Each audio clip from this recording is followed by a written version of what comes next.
interview with John Blackburn over at GameInformer.com. They've been carrying on with their sort of exclusive sort of content, and there was a really good interview. I think it was sort of 15 minutes. 17 minutes actually. So there we go. So yeah, it's the exact number. I watched it 3 times, so I know. You watched it yes. So in the article, he mentioned quite a lot of different bits and pieces, including they showed off a little bit of the farming, showed off a few new toys. But one of the things that they were looking at was that they were looking at this whole sort of discussion was about having a very different kind of game.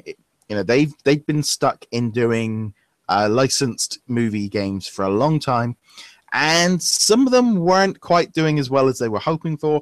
Others were doing a lot better than they had hoped for. Like Toy Story 3 was kind of like the sort of almost like the Disney Infinity prequel, where the ideas they got from there led on to Disney Infinity, and I think the whole movie sort of licensed game thing was just struggling, and they needed to come up with something different, and Infinity was that, with the idea of having one platform with new games and that could come out for it, and they could have one solid basic stuff to kind of launch off of and build upon.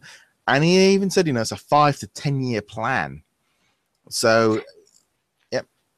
I was going to say this video in particular was probably, out of everything that Game Informer has done, this was probably one of my more I appreciate it a lot more than everything, because it also not only it dives into obviously the history of Disney Infinity and how it came to be, and also part of the gaming industry, but it also dives into what Disney Infinity is going to evolve into, because they said obviously they're done with this 3-year launch per se of the families. You had Disney, Pixar, you have Marvel, and then you have obviously Star Wars. But they also said something about trying to release content while the new movie is being released. It's basically to replace that whole licensing of games. So it kind of gives you an idea of what Disney Infinity might become. And I honestly think that's great. I would love to see something like that. And not to mention, he also showed you a side that they're not sure what Disney Infinity can also become, because, like you said, there's like a 5 to 5. I think he said 5 to 7 year plan, but 5 to 10 year sounds better to me. Yeah, I think it's 5 to 10. Okay, so if that's the plan, then great. But the fact is that they're also not sure. It's almost I guess a breath of fresh air, because it shows you that they're not planning ahead, thinking about the money. They're basically going with the fan base. They're going with the game and see how it evolves and if it works out. So that's why I appreciate this video a lot more. Yeah, I mean, like you said, it shows a bunch of pieces of other things too, like farming, which was cool. Well, see, again, it's like, from this interview, it was like, you had aspects of the new game, think about the game development, the business side of it. It was a lot more, it was quite informative. And like I said about this 5 to 10 year plan, there's no point in saying, this is a game that they're going to keep building on for the next 20, 25 years, because when they go on to the next consoles, they might have to do something different. They might have to rebrand the whole thing and bring it up. They can only go on this base model for so long before they have to. But they've still got a long way to go. We could still be doing it. We could still have Disney Infinity 10.0, in 7 years' time, kind of thing. And they can because they keep bringing out new movies. There's always been movie game ties in as far back as I can ever remember. When we had Aladdin and The Lion King back on the Genesis and stuff. There's always a new movie, and there's always going to be a game to go alongside it. And as long as there's consoles, they're going to want to have content to tie in with it. And I think creating like a 10-hour playset for Inside Out with characters is going to be a much stronger seller than just a standalone game, which is going up against Witcher and things on the shelves that doesn't have that same block. Yeah. And I also, obviously, I feel like playsets would be more so geared towards the new content, but from one of the previous videos on Game Informer also, they did say something about working on Legacy Disney. And even though Legacy Disney may sound like, okay, previous games that we have released, like DuckTales and all that stuff, I still think that could also mean like Legacy Disney, meaning other properties from the past. You never know. I do love the fact that, like he said, if they ever reach what they really have intended to, which was, once a new movie comes out, a playset or something comes out for it, that would be awesome. I would be happy with that. Yeah, I mean, I think that's the one thing with Disney Infinity that I think sometimes people forget. The whole concept of Disney Infinity is that it's a movie tie-in product. This was to move away from the traditional bad game that came out with the movie that was rushed and generally always didn't perform as well, because people got to quite caught on to the idea, oh, well, any kind of movie tie-in game is going to suck. And that was kind of where those kind of games were. It's like, we have the new Batman game coming out. They took a lot of the businesses have taken a step away from that idea and creating games that aren't specific coming out with that, because they just weren't up to scratch. And so Disney Infinity is always about the new movies coming out. And they even mentioned in the interview, they've got lots of new movies coming out over the next few years, and that's what they're tied to. That's their primary focus, is on those movie releases. And as I said, they want to try and get. It's like, now, if we had the Inside Out playset available like next month when the movie comes out, I think it would do stronger than if it comes out in 3 months' time. Yes and no. The only reason why I say no is because Pixar usually does such a great job that their movies stand up for a long time. So, but I think that was the idea. What they're looking at was more, they want to get the play sets out, and the figures out when the movies are out, because then it ties in better. The Force Awakens, they are going to be the only game on the consoles to tie directly into that movie. I mean, I know, there's stuff in Battlefront, but it's going to be the only one labeled The Force Awakens. And they specifically are doing that to get it out there for that movie being released. And that's a major point that they wanted to get out. And you know what, Roger, and I'm going to say something bold right now, and I want to say it's ballsy, but I have a feeling that, I don't know if you agree with me, but I think Inside Out might be a big competitor for Frozen. I really do. I don't know why, but we'll see. Don't quote me. Don't correct me. I'm just saying that right now. I think you've set the bar a little high. That's why I said it's going to be bold and ballsy. But yeah. Yeah, no. I have a feeling being bold, I'm looking at this one and thinking, I think it's going to be good. I think it's going to do very well. I think it might be one of Pixar's stronger movies, because I think there's been a few recently that kind of. I'm just telling you. Yeah, I'm looking back at the last few ones. I'm thinking like sort of, it's. To me, there's almost like there's sometimes different kind of Pixar movies. You've got like Up and Wall-E, and that have very strong movies, but they never really tie too much into what I'd call merchandise. They were never really fully able to make advantage. They weren't movies that directly correlated to lots of merchandise. Whereas like Cars and I think even Inside Out, they've got more characters and really been able to ramp it up.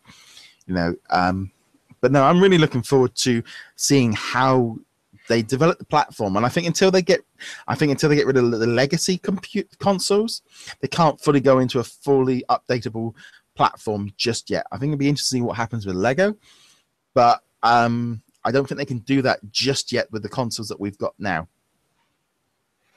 All right, just remember this podcast if I was right.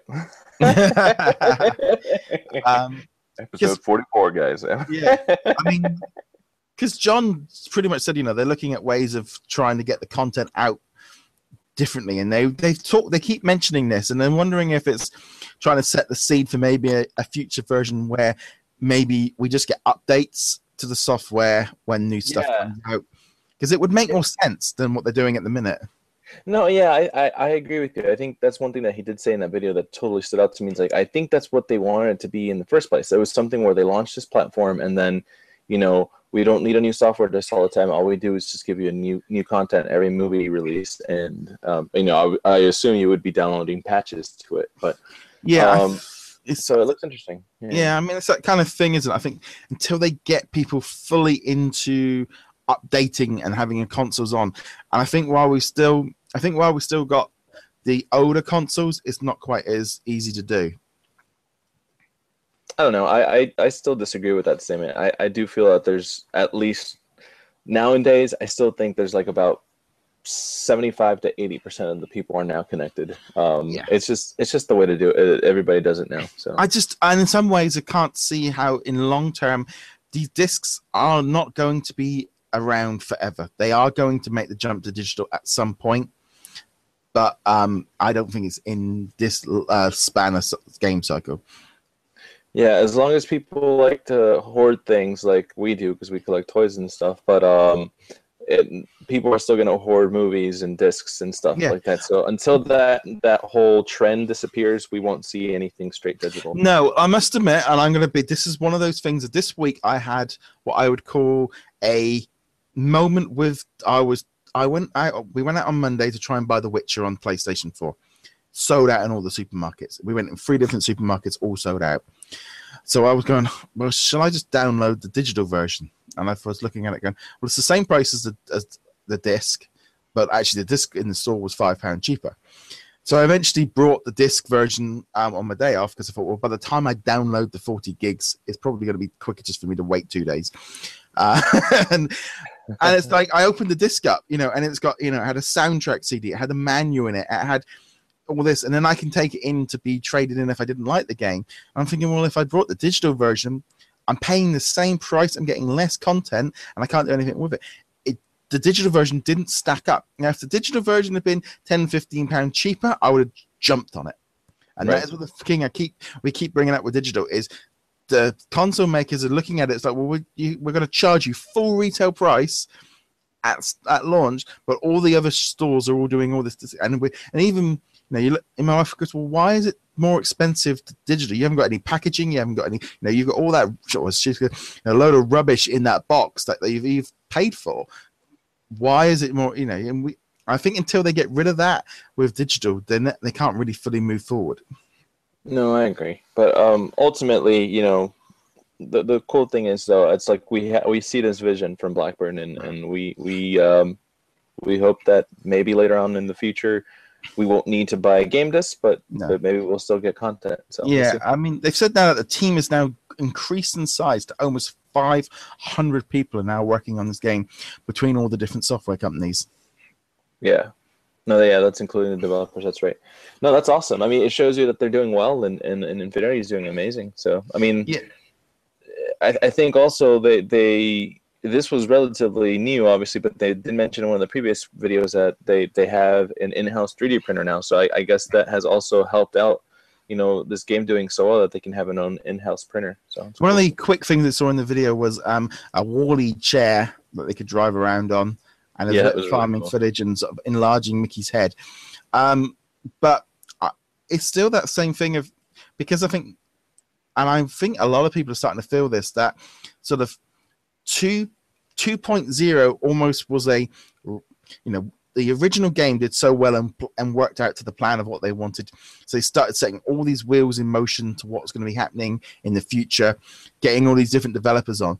And I think almost it feels now like 3.0 feels like almost the proper follow-up to 2.0, to the original game. And 2.0 was almost like a patch in, just quick, just fix it. We'll get this out and get people going kind of thing. Do you know what I mean on that one? Yeah, I do. I think we've tapped onto this a little bit earlier and on other podcasts. It's like it does feel like 2.0 and 3.0 were being worked on simultaneously, but we got 2.0, which was a product of it sort of being slightly rushed. And 3.0 looks like they're done with it and they're just tweaking it and making great changes and toy box stuff. So I don't know. This game definitely looks like it's going to be night and day compared to 2.0. I mean, even though I did enjoy 2.0 regardless of how it came out, but 3.0 looks to be pretty awesome. So yeah, no, I think just in general, I think there just seems to be a lot more polishing. That a lot of the aspects seem to have been sort of played around with. That I think are going to make this game sort of stand out on its own. I think a lot of people are feeling that same thing. Yeah, I agree. I think so too. Okay, so I think that's pretty much going to wrap up the sort of the Game Informer side of things, and let's roll on to something else.